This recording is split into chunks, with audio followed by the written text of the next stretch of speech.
Hello mga ka-GGs! Good day everybody! How are you today? For today's video mga ka-GGs, isi-share ko naman sa inyo yung pag-a-attend natin ng caucus sa ating mayor. Nice. Isi-share ko sa inyo mga ka-GGs ang kaganapan doon. So, what are we waiting for? Let's start!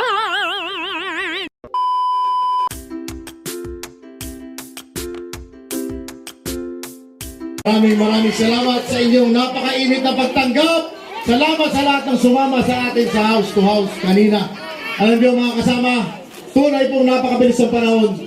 Parang kailan lang 2019 ay natapos ko ang aking pangatlo at panghuling termino bilang inyong konsyal. Tanggapin mo ninyo ang aking lubos at taos-pusong pasasalamat sa todo-todong pagtitiwala, pagmamahal at pagsuporta na ibinigay ninyo sa inyong AAA. Kung wala po ang Barangay Batis at ang suporta ninyo dito, ay wala rin po ang konsyal at gawili. Maraming salamat, Barangay Batis. Sa loob po ng 3 termino, marami po tayong naiakdang mga ordinansa at batas. Di ko na po iisahin, banggitin ko na po ang Anti-Discrimination Ordinance para sa pantay-pantay na oportunidad para sa lahat, at ang Solo Parents Welfare Ordinance na nagbigay ng benepisyo sa ating mga solo parents. Marami rin po tayong kalunsad ng mga personal na proyekto, mga libreng wheelchair, libreng basketball court, sports equipment, libreng speech therapy, libreng operasyon para sa mga bingot at ngongo, libreng hearing aid, at marami pa pong iba mga kasama. So, di ko na po kakahaba ng speech. Tulungan niyo po ang team Makabagong San Juan. So, anong sigaw po natin dito sa Barangay Batis? 9-0! Isa buong San Juan naman po ang sigaw natin. 15-0! So, yun po, huwag niyo naman din po kalimutan ang inyong lingkod, ang nag-iisang rosas sa mga nagwawapro ko po mga kasamahan. Number 7 po sa balota. So, Raisa Laurel po. Ang tagline ko po is Rise Up. Bakit po Rise Up? Kasi nga po, Rise Up po yung pangalan ko. May meaning din naman po yung Rise Up. So, Rise Up po is resiliency, advocacy, integrity, and service. Ang focus po nun talaga is, nabanggit ko po kanina, ay kababaihan at may kapansanan. Kagaya ko po. So, again, God bless us all. Ingat po tayong lahat. And to God be the glory. Thank you very much po.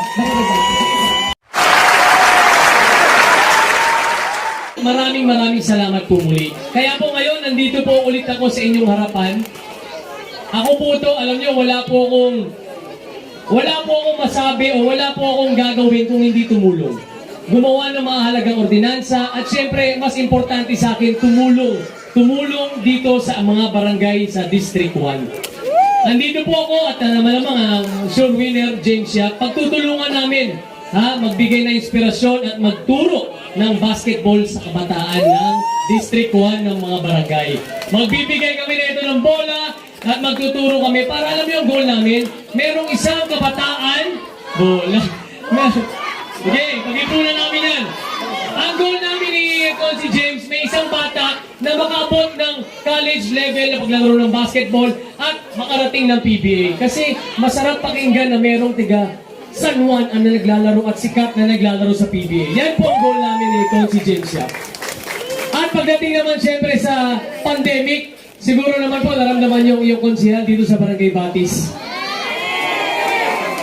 Nagbigay po tayo dito ng tilapia. Nagbigay din po tayo ng basketball court dito kay Ate Baby sa mga kabataan upang maglaro ng basketball. Ewan ko ba't nawala, hindi ko alam. Pero ibabalik natin yan. Anyway, hindi ko na po pahabayan ang aking salita. Basta po ako nakikita nyo sa inyong harapan, humihingi po ako ng inyong mga mahalagang boto. Na sana sa May 9, iboto nyo po ako, number 2 po sa balota, Konsihal Paul Artadi, na nagsasabi po na never say die sa buhay dahil walang imposible sa mahal na Panginoon. Maraming salamat po.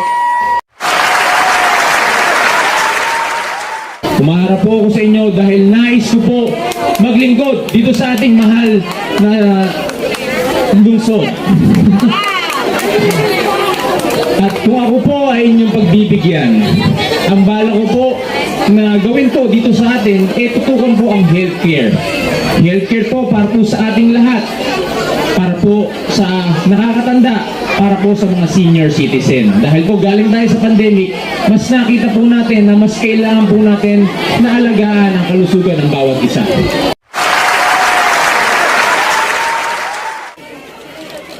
Eleksyon na. So sana huwag niyo kalimutan ang Team Makabagong San Juan. Vote straight po tayo. 9-0 po tayo dito sa District 1 and 15-0 sa buong San Juan. So sana yung mga kaibigan niyo sa District 2, kampanya niyo na mga District 2 doon para makamit ni Mayor Francis ang 15-0 para hindi natin siya bigyan ng sakit ng ulo, di ba? Kasi talaga namang maganda yung ginawa niya dito sa San Juan. Kaya ako, tumaya ako sa kanya noong 2016. Sabi ko, Mayor, susupport lang kita all the way. Kasi alam ko na makakatulong to sa inyo si Mayor Francis Zamora. Palakpakan po natin si Mayor Francis Zamora. And syempre, ano ba ba sabihin ko? Siguro nasabi ko na lahat. Sana po, ilang minutes na? 2 minutes? Oh, 30 more minutes, 30 more seconds. So, Barangay Batis, mga kabarangay ko, dito lang po ako sa Blooming Creek. Sa mga hindi po nakakalam, nandiyan lang ako. At palakpakan po natin ang inyong kapitan, ang ating kapitan, na si Cap Ryan D, na tumatakbo din sana. Supportahan po natin, dapat talagang napakabait na kapitan to, galante pa. Dito ako mihiram ng pera sa kanya lagi. So, Barangay Batis, sana po sa darating na eleksyon, huwag po kalimutan ang Team Makabagong San Juan. Maraming salamat po. Ano pong number ko? 30! Maraming salamat. At may tanong po ako sa inyo bago ko magtapos na aking salita. Okay? James Calabang! Maraming salamat. Barangay Batis, I love you and God bless po sa inyo lahat.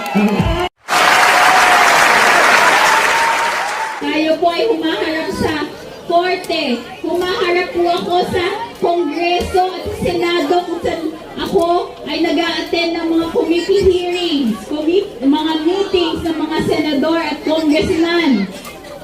Ako po ang tagapamahala ng tanggapan ni Kong Ronnie dito po sa ating City Hall kung saan tayo namamahagi ng mga financial assistance para sa inyong lahat. Ako po nakikipag-ugnayan sa mga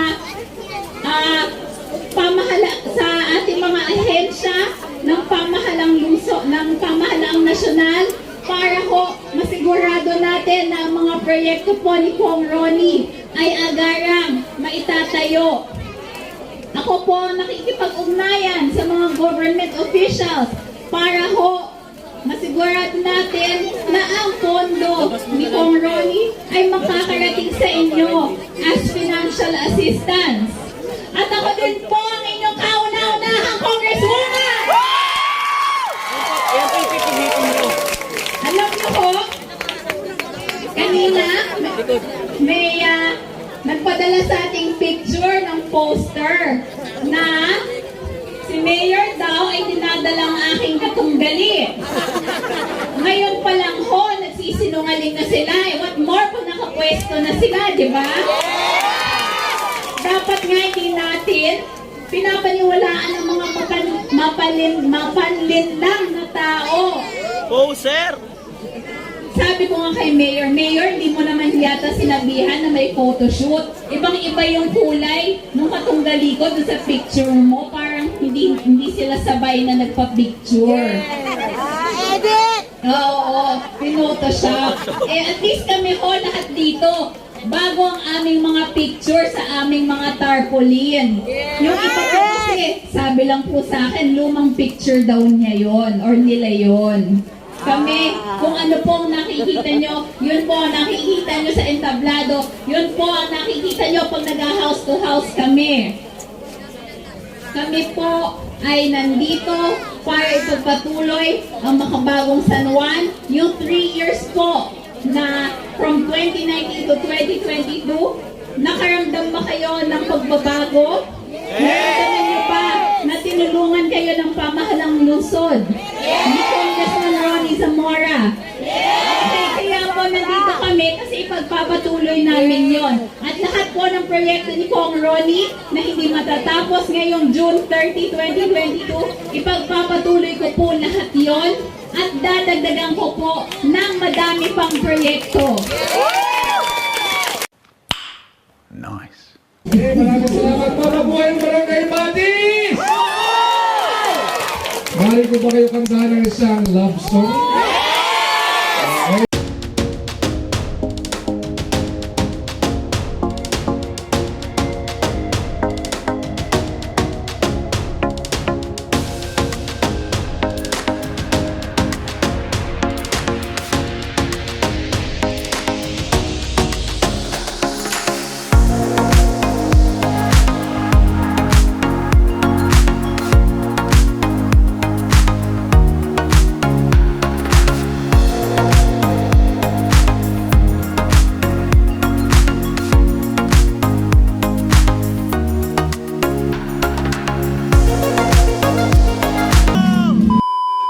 Mabuhay ng Barangay Batis! May nanalo na!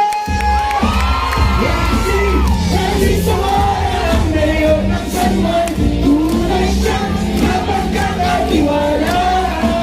Yasin Zamora, pag-asa ng masa, ang kailangan iboto natin. Yasin Zamora! Isang litong publiko sa amin. So, ayun mga ka-GGs, ang kaganapan sa caucus ng ating Mayor Francis Zamora sa kanyang talumpati, 10 ng kanyang mga ka-member na mga councilors, vice mayor, and Congresswoman Attorney Belle Zamora. Ayan. Nawa, God bless na manalo kayo 15-0 sa San Juan City. Ayan.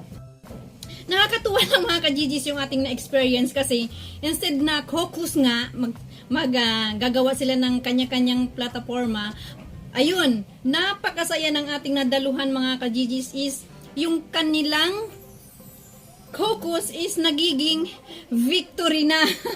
Nagkaroon na ng disco kagabi. Ayan. Ang saya, sumayaw ang ating mayor na si Francis Zamora. Sumayaw ang ating mayor na si Francis Zamora at yung mga supporters niya. So, mga ka-GGs, thank you for watching. Sana nag-enjoy kayo. At kung bago lang kayo sa GTV channel, huwag niyo pong kalimutan mag-subscribe. Pahit na rin po yung notification bell para po ma-update tayo if in case na meron po tayong new uploads. I love you. Bye-bye.